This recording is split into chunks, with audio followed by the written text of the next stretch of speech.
This is a presentation of Northeast Streaming Sports.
What's up, everybody? What's up? It's the 46th episode of the NFC East Show, and we're broadcasting live on Facebook, YouTube, Twitter, Twitch, Roku TV by the Northeast Streaming Sports Network. Lots going on. First off, we had another great week of football at the championship games. You know, we might as well start there because I know that once we get to one topic, we're going to have somebody who's got a lot to talk about. Very much so. Interestingly enough, we could have probably had the game's been the smallest part of this show tonight, but Sneaky G is out this week. He actually is convalescing. He had a situation occur, wound up in the hospital. He is okay. He's spoken to me, and we're thinking of him. I think he's already made it home today, so he's home, relaxing, getting his stuff back together again. So I'm sure we'll see him again next week. But in the meantime, that's all we're going to talk about the Giants because he's going to have a lot to say when he comes back on. As we know, they hired a new coach this week. So I'm going to let that kind of be, for right now. But in the meantime, what's up, guys? What's going on, Philly? What's up, Philly? How are you? What's up, True? What's going on, Pork Ryan? Man. What a day, huh? What a day. February 2nd, Groundhog Day. Can we do it over again for you guys? I kind of hope so. I'm hoping that this is, Groundhog Day Part 2. And tomorrow I wake up and it was just a dream. Are we going to talk about the games, or do you want me to? You know what? I was going to just kind of let you roll with it. You're going to let me get on my soapbox? I might. I just got a minute. I got like one of those, eating grins on my face that says, "Hey, all right, well, I'll hop on my soapbox." Let's do it. Today, after they released the name, and I'll be honest, man, it really.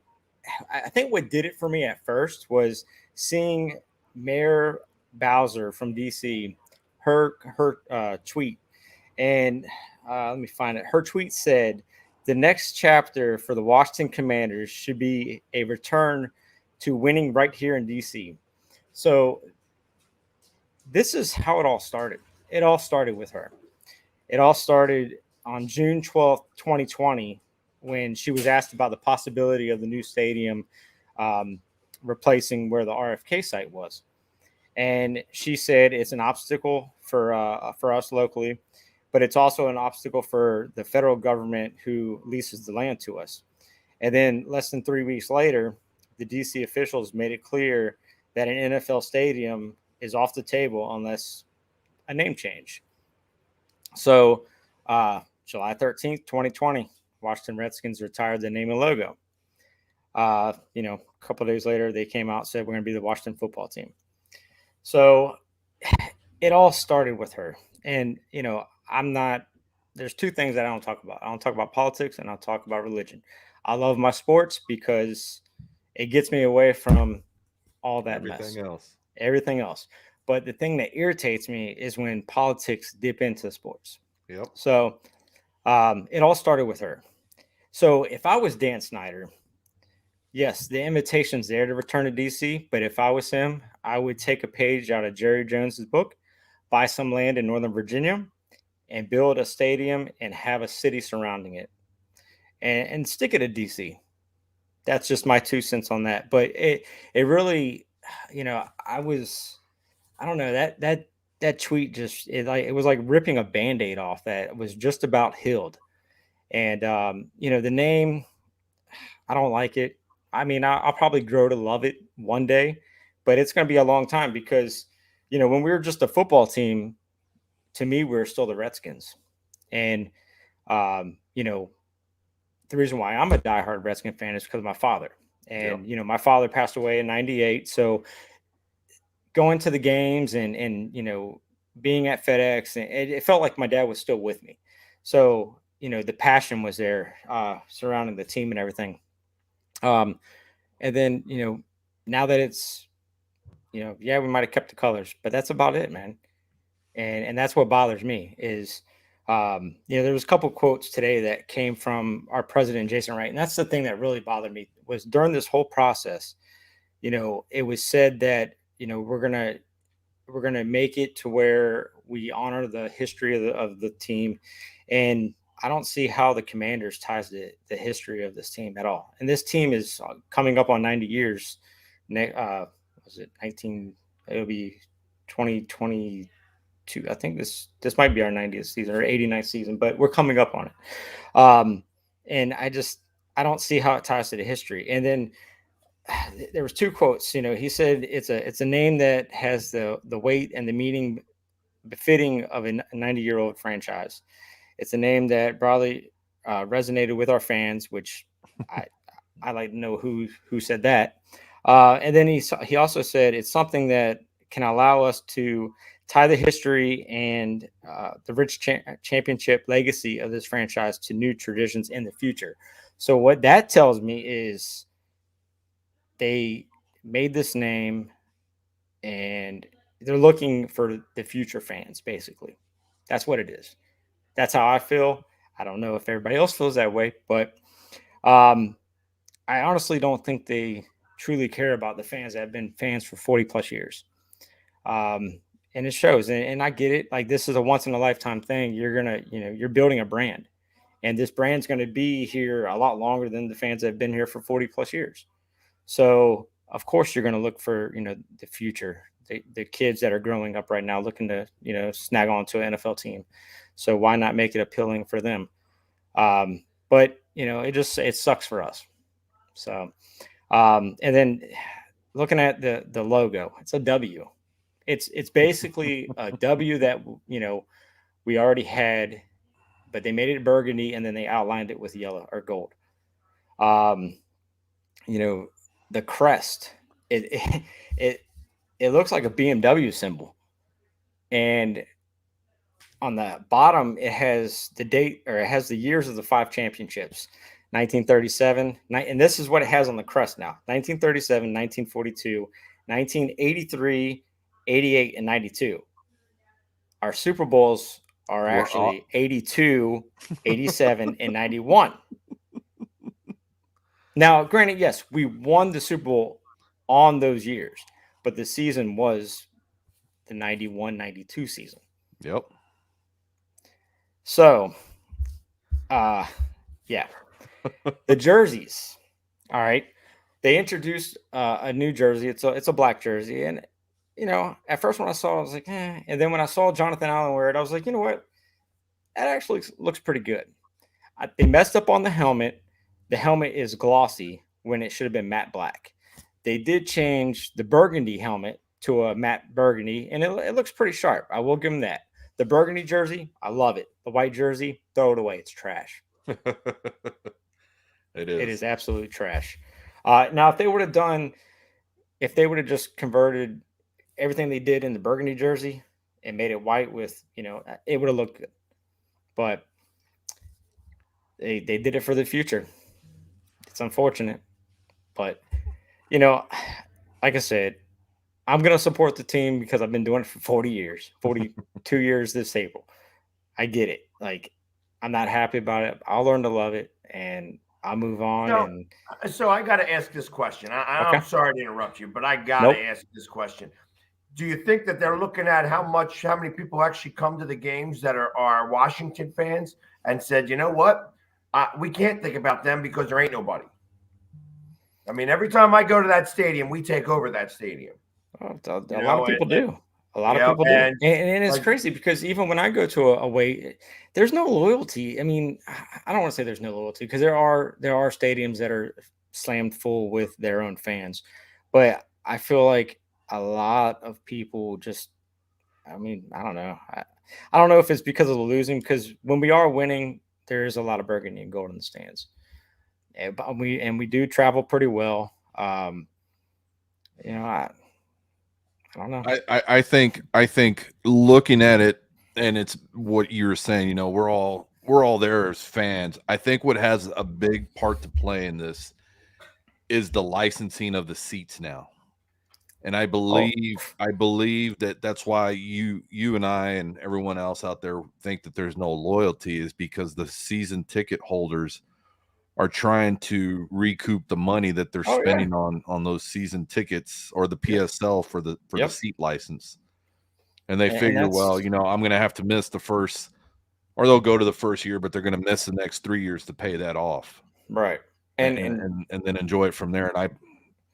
And I think that's one of the biggest parts. And I think that's one of the biggest things that Dan Snyder's seeing as Washington. How many people he's going to lose is the Redskins fans, the Washington football team, now Commanders. He's got to look for those new fans that are going to be getting those season tickets. Oh, shoot. When they get that new stadium, I don't even want to know. I mean, because we're talking a new stadium probably 2027, 28. So I can't imagine what the PSL prices are going to be then.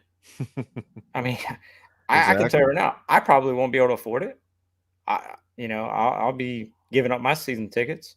I mean, I'll still go to games. Yeah, it's funny. We get asked as fans, do you have season tickets? And it's like, well, some do, some don't. And the reason is being those high those high prices for the PSL. And it's hard for the average fan to get around. And when you go to the away games, okay, I'm going to spend $200 on a ticket. Right. It's a lot easier that way. Yeah. You're not tied into a commitment. And it's funny you say it like that too, because for instance, I'm on TikTok right now. I'm actually streaming. They're actually looking at the screen rather than just watching me, so that they could hear everything what's going on and such. And one of the questions I get asked a lot, and I can imagine it's from little kids. You know what I mean? When I say little kids, I'm saying under 20. Yeah. How can I afford to do all this? And it's a question I get asked all the time, and I never answer it. It's only because it's none of their business, really. Exactly. But the truth of the matter is that it's hard. It's a pain in the ass, to be able to do this. It's a lot of work, and luckily, I do happen to have friends out there. You know what I mean? Like this year could not have been done without a lot of support around me, and I went to every game. Yep. Every game.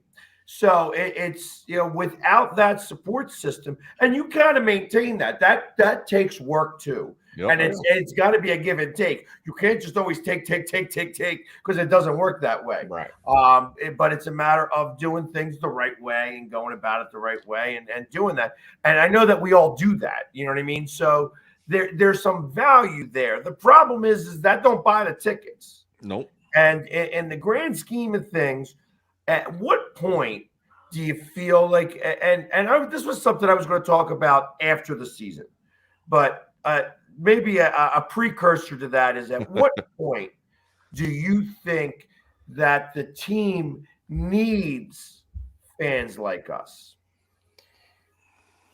You know, and I can tell you one thing: it'll never happen with Dan Snyder at the helm. well, and that's the same thing with Jerry. I mean, Jerry loves to play games. Don't get me wrong. Like I said, he trolled me. So and like I said, I take that as an utmost respect. You know, I could cry and bitch about that as much as I want. But to get trolled by the owner of the Dallas Cowboys is a feat. That's something worth mentioning. You know what I mean? So, I'm going to look at it this way, and you know, I've been looking at it more and more. The fans not being in the stands last year, I think took a big toll on how much they lost in revenue for, you know, products of what's in the stadium, from jerseys to food to everything else. I think they want the fan base in there, but as far as, you know, who's going to be the loyal ones and everything else, I think it's just, you know, come as you are or leave as you go. I don't think it's going to be applied, you know, as much as it used to be back in the day. Yeah, the best thing to do is just keep networking and making friends, because those are the best times anyways. That's what it's really about, networking. Absolutely. Yep. Exactly. Because I mean, we are a tight knit community, and we all love football. Yep. You know what I mean? It's beyond everything else. This isn't. I mean, it's like I love being able to go banter back and forth. I mean, one of the more spirited groups that I'm in Facebook is the NFC East Smack Talker. Smack Talk, yeah. Yeah, I mean, there are. I tell you, Dallas and the Eagles fans in that group. Well, first off, it's like 3 times as many Dallas fans as Eagles fans, and the Eagles fans hold their own. But it's so much hatred for one another. Yep. You know the name. When somebody even mentions Washington or the Giants, they're like, "What? Excuse me, this is let the adults talk here." You know what I mean? The adults talk right here. Yeah, you know, it's interesting too, and that's what I tell, you know, like you said, you're getting questions on there from the younger folks. It is, again, networking. You got to meet the right folks. You'd be surprised on how much easier it is to crash on somebody's sofa on an away game. That'll save you that couple of extra $100. You're right about that, Lloyd. And use it for your ticket. So, you know, networking. So tell all the younger guys out there, just make sure they make friends. It's fun to banter. It's fun to get upset and everything else, but make sure you don't upset the wrong folks. Yep, right. And you got to be careful with how you talk. I mean, obviously, it's like again, my goal is, I look at this in a very unique way. I would love to be hired by the Eagles as a in-game entertainment. Oh yeah. I mean, it sounds ridiculous. I mean, I don't look at myself as a mascot. I look at myself as somebody who just enjoys the games. But I don't need a seat because I don't sit down. Exactly. You know what I mean? So I don't need that, to do that. You know what I mean? So I'd love for the Eagles to hire me. I take enough pictures. I'm always supporting them. I don't boo them. I'm the perfect scenario. I guess the problem is that when a team says, "Okay, you're good," but nobody else is going to get that. Yeah. How do you do it? Like, you have to actually work in some other value there. So exactly. And that's the thing. I don't think it'll ever be the way it used to be back then. Mm-mm. Wow. Yeah, that's about right. It's in the one cabinet. I'm sorry, my daughter. I have my kids here today, so that's about right, Mario. $1,000 for you and your son, 2 pairs, $500 a ticket, and you're probably sitting in the second level. But for that, it probably get a little bit lower in Link Financial. Well, yeah, I'm trying to think of where they're playing at. I mean, he's also coming from Australia. There's all the costs there involved just from that alone. And just still spend $500 to get down and get as close as you can to the players. Yeah. I know what that's about. I've spent that type of money before. You know what I mean? I spent even more for a playoff game. Yep. Because you want to sit where you want to sit, and nobody's going to tell me I can't sit there. That's it. But But and it's a great feeling to do that, and I can appreciate it. It's tough to maintain. It is tough to maintain. That it is. Yes, it is. Yeah, I saw Lloyd, Dan Snyder. I have to go back and talk about that social media on how many upset fans there are about that. As Cowboy fans, we get upset, or I at least, I know a bunch of fans that get upset with the ownership. And I mean, there's nothing you can do about it, but that's the thing, is that you guys have been dealing with the onslaught of fumble after fumble after fumble from the ownership. And not just from opposing fan side, but from a PR side of the NFL as a whole. I mean, what you said earlier encompasses everything that I'm pretty sure all the rest of your fan base feels on how he even fumbled this name change yet again. Yep. So, yep.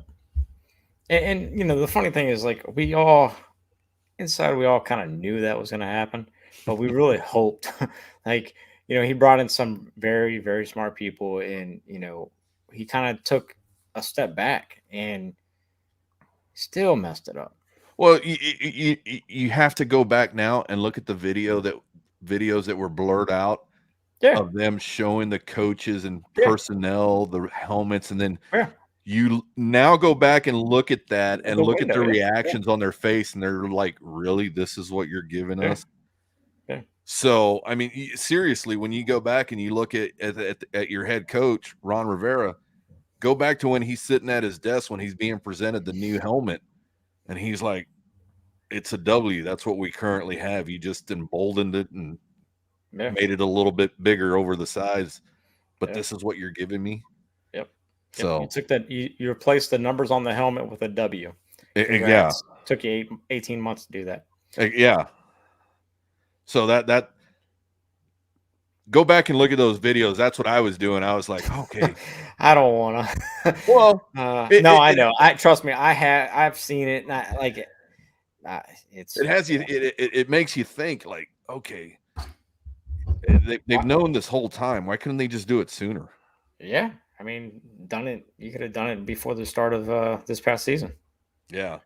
Well, I mean, how much of it was, hey, we got to come up with something really quickly because we just had a major accident, so we have to deflect, where everybody falls out of the stance. Yep. You know what I mean? Because realistically, I mean, I not for nothing, they should all get together. Anybody who fell should definitely sue. Well, I think tomorrow they're back in the in Congress about the all those allegations of sexual harassment. Yeah. That aside, the thing I'm looking at for Washington is what are they going to do with the team as a whole? Because I saw what's his name really upset, or he said Chase Young, is that his name? Chase Young. I mean, he was one of the first critics of the name change and the logos. I guess because they were using his number on one of the jerseys. But I remember. Yeah, he seemed really and the other thing too, the day of the release. Well, that's because he had the white jersey, and that's the ugliest one out of all of them. Yeah, that could be. but the day of the release didn't make any sense either. Groundhog Day. Wednesday.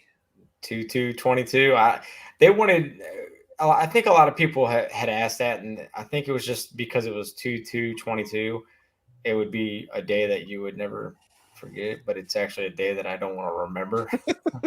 Well, see that makes more sense. It was all going to fall apart, like I said. Of and whatever name was going to be. Yeah. I mean, because literally they could have taken the Razorbacks logo and called you guys. They said and called you guys that like even that the Razorbacks would have again been something worthwhile to kind of do. You know what I mean? So just to try to keep it in line. Yeah, and again, the Cowboys fans, you guys do have those stars. So, well, regardless of where they're at, regardless of where they're at on that uniform, you've got So that, three at least stars. they're a 3-star rating. You're only a 1-star rating. And thank God we ain't got stars because we just fly. I see a star right behind you. Yeah, you got a whole bunch of them though. Yeah. So anyway, so on to Tom Brady. yeah, just a conclusion about the Commodores. I mean the Commanders. The commies. The That's commies, yeah. Yeah, We got rid of the Redskins and brought a logo that actually killed them. So yeah, so right, went from one side to the other. Yeah. All right. So yeah, we can talk about Tom Brady for a minute. He's gone. Yeah, he's gone. He's gone. And one thing it's awesome is that seeing him as a New England Patriot face the Dallas Cowboys and seeing him as a Tampa Bay Buccaneer face the Cowboys. I'm glad to say I saw him in person at both events. Yep. They were both away games, but it was worthwhile to see the greatest player in football ever. Yep. I mean, that's he is. You have to give it to the man. Yeah, absolutely. I actually got to see him the year before it was 2019 at home. Yep. When he played for the Patriots, and then I saw him this past year at home, and we beat him. So it was nice to beat him, and we really probably should have beat him when he played for the Patriots too, but we just didn't have the weapons then. And that was Philly's last game, of course. Yeah, so that was the first time I've ever got to see him at home, but I don't really consider that his home. I consider his home over in New England, and I've not been to New England Stadium yet. So, okay, I have not. That was one of the ones that I missed. I did get to see him in my stadium, and they beat us, obviously. But he didn't have a very good game that day. I think the score was 14-13. It's like or 17-14. It was just something. They didn't go by a whole lot. Yeah, and it was one of those things where he, it was all hearsay. Then, he didn't want to get it in the way of the championship game. And he said, just throw it out there. So he's officially retired now. I kind of wish he would have done it today. Or tomorrow. Or tomorrow. Yeah, or tomorrow. Yeah, tomorrow. Still the Thunder, but yeah, it was good to see him. He's on his way, and he's on his way to enshrinement in Canton. Yeah, Big Ben. So, do you think he was offered a job for one of the stations? Oh yeah, most definitely. That's where I figured he'd be going. Tom? Yeah, you're looking at $20 to $25 million a year for talking. Oh yeah. He keeps to spend the whole week. He was getting paid $2 million to talk on the radio. Yeah, for Westwood One. Yeah. Yep. So yeah, he's good. I mean, he's entertaining. I've listened to him quite a bit on the podcast. He's gotten better over the years. years. A lot more public. You know what I mean? It's just before he was a lot more private, and that's what made him weird. Now that he's become a lot more public, he's gotten more mature in front of the camera. I will just call it. Yeah. I mean, after you go for your interviews and you watch your coach and you start to talk that way. You know what I mean? And I think that leaving Belichick allowed him to understand his personality some. Yeah. I think it's good for the sport as well. I think it's really good for the sport if he goes into the booth to start talking some football. Yeah. I guess for everybody, everybody concerned. Yep. But and also real quick, I got this question popping up there from Dan Burke.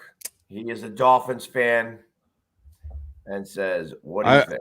I really don't want to think of anything until all the facts are out, as I usually do everything else. So once I hear all the facts, I don't want to go off any allegations or hearsay or anything like that, because telling me one thing, showing me another, and actually seeing the facts. I know the NFL is looking into the dive games. That's more concerning. I was about to say something about that. That's crazy, man. Yeah, that's more concerning to me.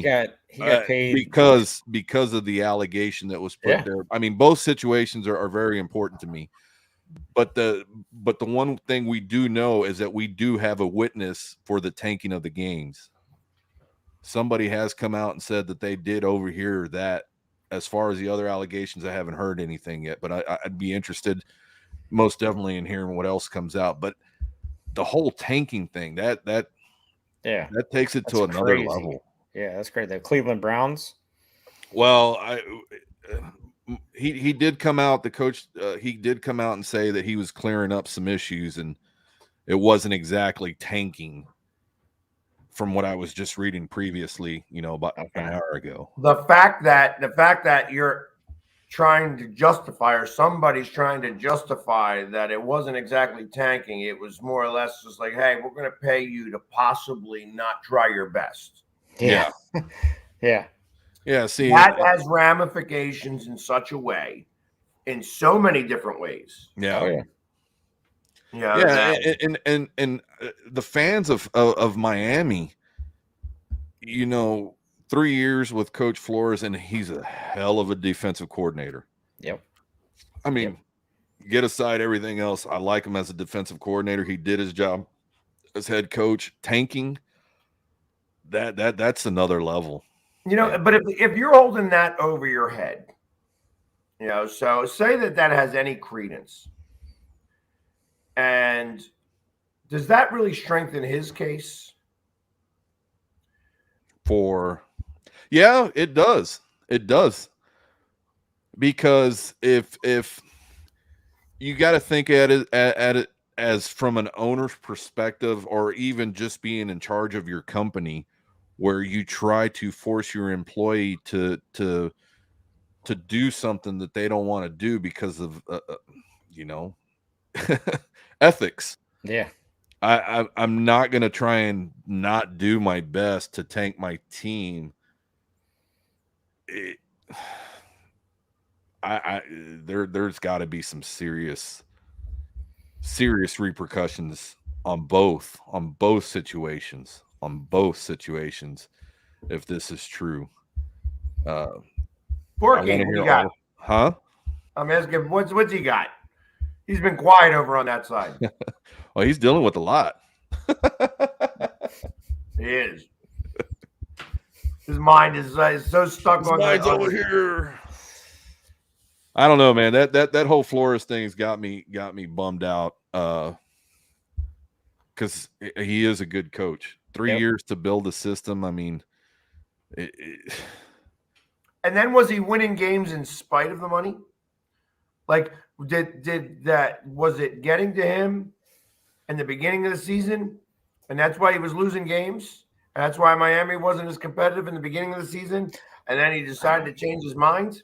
Now it opens up a whole lot of how well, see, that's what I'm saying. Culpable was he, or culpable was he? Yeah, that's exactly it. And the ones who pay the price are the fans. Yep. Guys like us who put their hard-earned money into seeing something, going to the stadium, thinking that they're going to play to win, or thinking that their team's going to win, and then all of a sudden they're just losing without even knowing. And then they're sitting there, well, coach could have done this. Now they have to question themselves.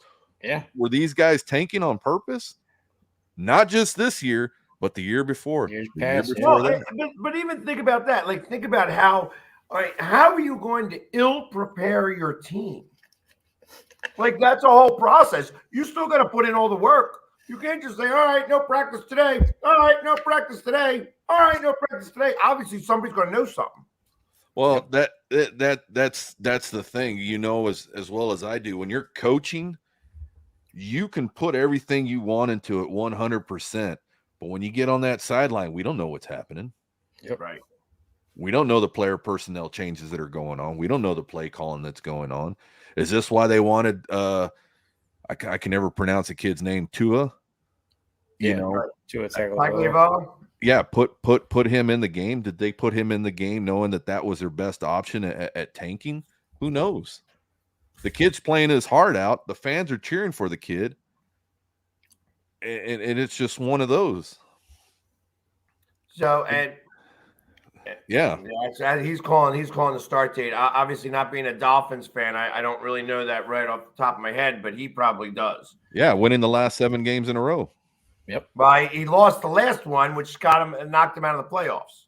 Right. Oh, yeah. Because they actually I thought they were close to being a win and in. at one point, and they lost that one game, and that kind of knocked them that's out. why he brought up Baltimore. So yeah, it's just, I mean, again, as us being fans and the frustration that we go through when we know that our teams are trying to win, to come out and hear that your team was supposedly trying to lose, that's a kick in the teeth. Oh yeah. I mean, that I want some money coming back to me. there's got to be a but how lot do you more. prove it at that point until somebody comes out and says, "Hey, Right." Well, that's what I'm saying. we did this." You know? That's the one we have the allegation. That allegation right there is being, they're saying that they have a witness that overheard that. Well, and if that's the case, I mean, you think about all the gambling ramifications and things of that nature. I mean, that's the one reason why they didn't want to put gambling in football. Well, here's another thing too. Yeah, that it was illegal, but now that they've legalized it everywhere in the country, here's the other thing you have to think about too. What is the name of the Miami Stadium? Hard Rock, right? Yeah. Hard Rock. Yeah. And the casino's right there. Yep. So you got issues. You got bigger problems than you even know. You've opened this can of worms, and they're going to come out. And again, the fans are the ones that are going to have to be dealt the biggest blow because of the suffering that they're doing financially. Yep. You can get over a loss. But knowing that your team lost when you put your hard-earned money into it to get to that game, that's a different subject. Yep. Well, I mean, it is what it is. I mean, it is what it is. The hard part about that is that we it's we're not gonna know, because they're gonna throw a lot of this stuff away. Oh yeah, they're gonna definitely keep it under wraps because it's the NFL. Sweep it under the rug. Not for long. They hide lots of stuff. So, but I mean, that's the reason why Goodell makes so much money. Yeah, he knows where the bodies are buried. And he does. And that's exactly what it is. You could just think about the things that he gets to hear about, and that stuff that never makes it out, ever. Yeah. I just think about how hard it is for it to get out is because somebody's dumb. You know what I mean? Yeah. Somebody played dumb. Somebody does something really stupid, or immature. Yeah, and that's the thing I think we all don't want as fans of the NFL is it to be washed under the rug. It can't be. It can't be ignored. The severity of what these allegations are doing to the NFL right now, they cannot be swept under the rug. They need to come out and defend themselves or fall on the sword, because either way, you can't run from this. You cannot run from this. And us fans, we as fans from all 32 teams, not just one team, but all 32 teams across the fan, need to hold our teams accountable along with the NFL. We need to let them know to say, hey, we have to get something done in this situation. We have to hear the facts. We have to know what's going on with her. Yeah, I'd love to say that that's going to be the case, but I can't guarantee that either. Well, but I'm saying we as fans, we want to hear that. We have to be 32 strong in this together and say, okay, this is what we'd like to have seen and done.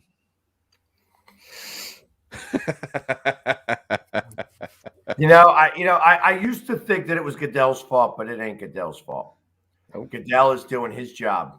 He gets paid a tremendous amount of money. To be that guy. You know what? That clown has got it right. He's got it all figured out. And I got to imagine that anybody else in his exact same position as he's in would have to do the exact same thing. Absolutely. You have to be a very specific guy, somebody who knows how to keep his mouth shut, get something done, and keep things moving the way they're supposed to be doing. That's why he gets used to that plane every year for the rest of his life. Yep. Anytime he wants it, the NFL plane is at his beck and call. Yep. So, Yeah, that's the thing.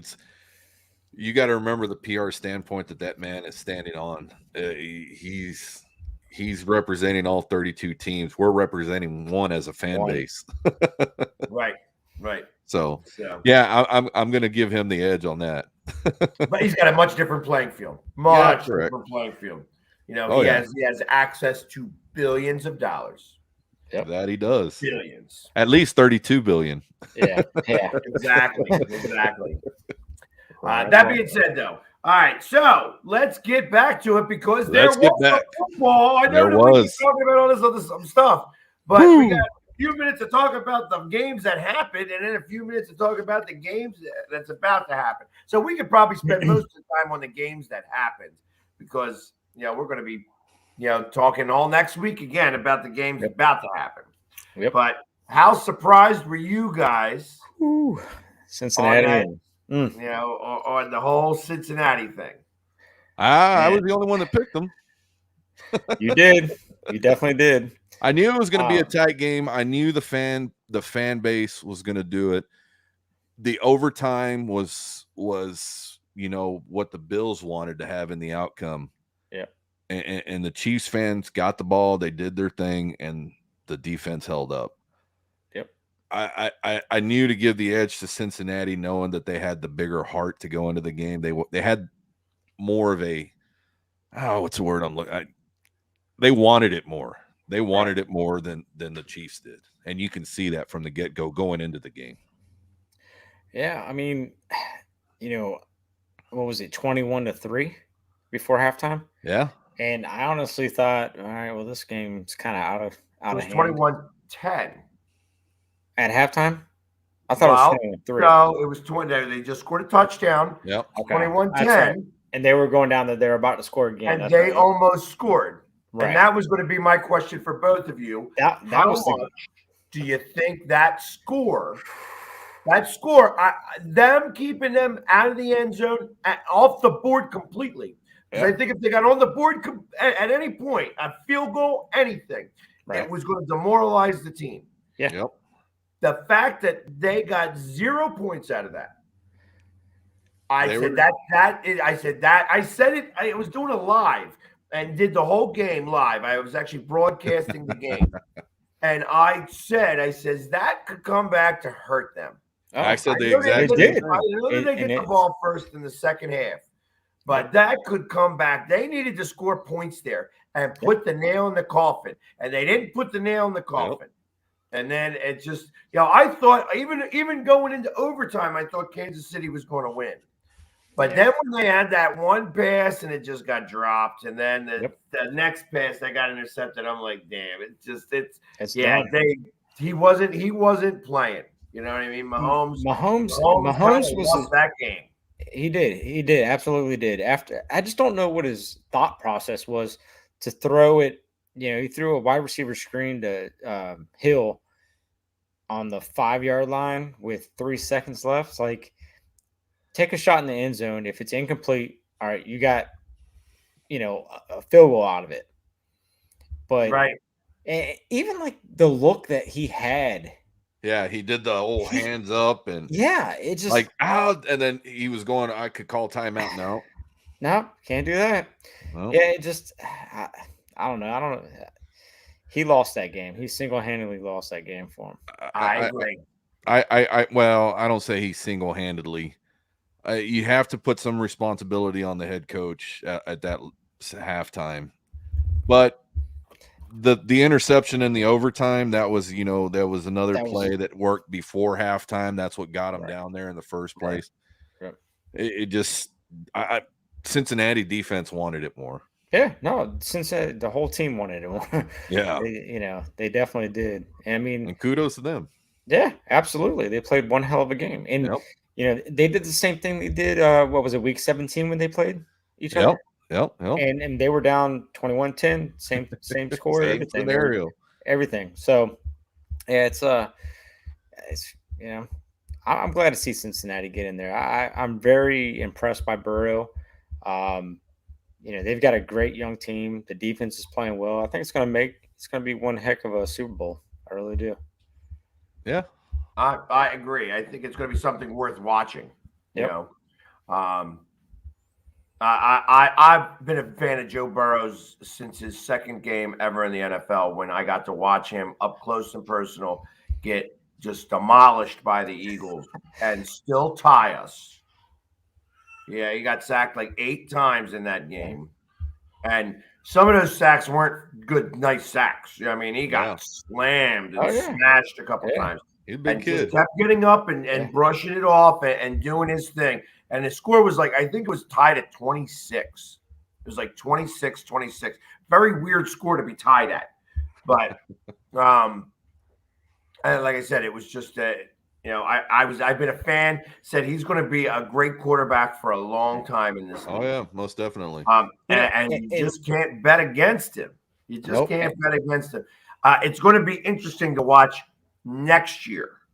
Yeah. Because I feel that now that he's taken this step, he's going to be a perennial guy to watch for, because as long as he doesn't get injured, he would be able to, lead them back, especially because all they're going to do is I would get offensive linemen if I were them. That's what they need. All I got to get in the draft and in free agency. And then figure everything else out after that. Yeah. But, the crazy thing about it is, I mean, who's to say what they would have done last year had he not gotten hurt? Because they were playing good ball.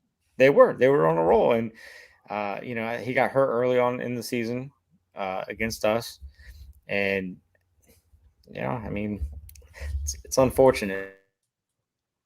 Yeah, it is. But I mean, it did land them. I guess it was a blessing in disguise. Well, he is a great quarterback. Well, I'm going to say he's a really good quarterback. Great has to come after several more years. Right. He has proven himself, though. He has proven himself worthy of being the QB that we all see right now. And just imagine what this team is going to look like, once they build around him and put some linemen in front of him that can help protect him in the pass. So, yeah, I'm pretty happy for those guys in the AFC. I agree. Yeah, and our buddy Sean. Yeah, I'm happiest for Sean and Tony the Tiger out there. They're out there every time, and for a lot of years doing that. And I'm sure there's other Cincinnati fans. I mean, it was cool. There is. It's cool to watch on TikTok all the passionate Cincinnati fans. There's I've actually seen them. a couple of videos that I was going to try to duet them, like mash them together and then duet them. But I never got around to it. I've been busy this week, so. But I love seeing the passion from that, especially from a base that doesn't go it, which then gets me back on the other side of this for the next game, because, it's so interesting that a whole nother city is rooting for the Rams. Yep. Detroit is going nuts. Berserk. Over the fact that he's. And it kind of just solidifies for them that, like, hey, we did have this. It's they just didn't the build organization's fault. Yeah, they're feeling justified that they know that it's the organization's fault, and that I would expect a lot of change coming in Detroit. A lot of change coming. Yeah, I can see that. And Texas as well was rooting for the kid because he is from here. Yeah. So. You had that aspect, you had the Detroit aspect, and then of course you had the LA aspect. And the interesting thing is that LA is the smallest group of that. Yeah. There's only like 6 of them. Yeah. No, sorry about Super Ram fan, you know what I mean? But you're like one of 5. So. Yeah, that's the thing is and again, seeing a lot of those guys who are season ticket holders over there not being able to get not winning the lotto to get inside that game. Yeah, that's at a cheaper price. Well, so. not only that, all the hubbub, all the bullshit, excuse my language, about trying to get, no 49ers fans in there. It was a sea of red. Yep. It was a sea of red. There was a lot of red in there. We're not going to sell anybody any tickets. Did you tell your own fans that? Because that's who's selling them. You know what I mean? That place Yep. is sold out. You got the tickets, but all those tickets are corporate tickets, and they don't care. You know what I mean? A lot of business up in San Francisco, and I'm sure that a lot of people just gave, in essence, gave their tickets away. Yeah. For a couple $100, obviously, but it's all corporate stuff. So it was all gimmies. Well, as far as I'm concerned. That's what I'm saying. The fan base there who are the actual fans that didn't win the lottery in order to purchase that ticket. It's upsetting seeing that from those fans, those posts saying that they're posting their picture from the email saying you didn't win the lotto to get your ticket. And it's kind of heartbreaking. And it's like, you would think, you would ask your fan base who didn't sell any of their tickets all season long. Yep. To get inside that stadium, and in year one that the fans are allowed to get them, a chance to purchase a ticket.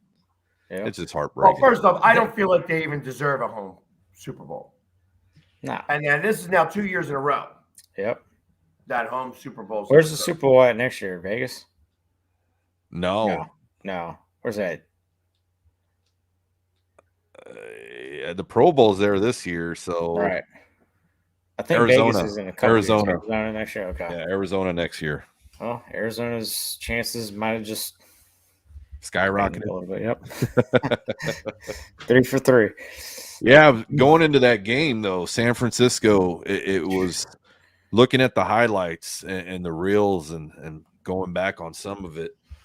It played out just like I thought it would. That it was going to be another tight game where Garoppolo was going to just let it slip by.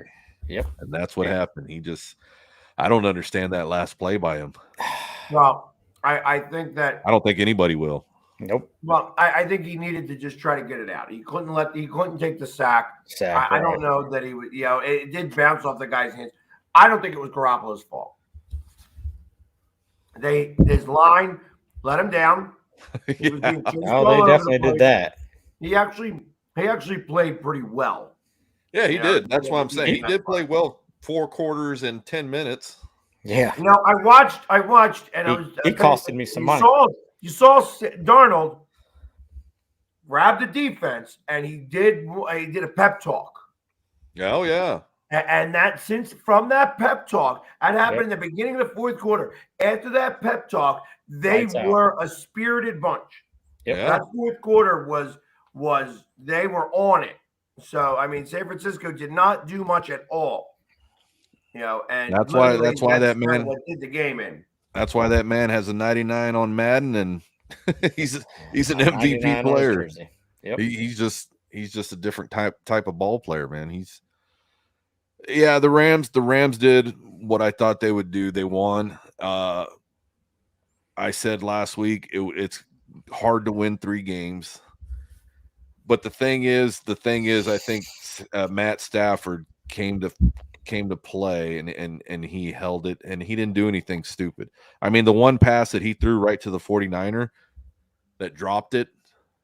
Yeah. Yeah, that was the game. That's why he plays defense. That was the game. He would have won. 4 minutes left. Yeah, 4 minutes left. That would have been the game. Yeah. Yeah.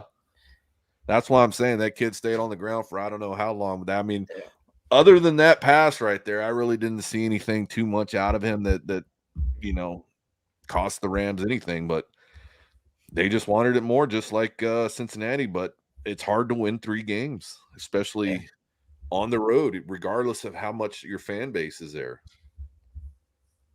Well, yeah. And that's good. Football players are going to win most of the time, and that they got Miller for this time. That's what it didn't matter what he did in the regular season.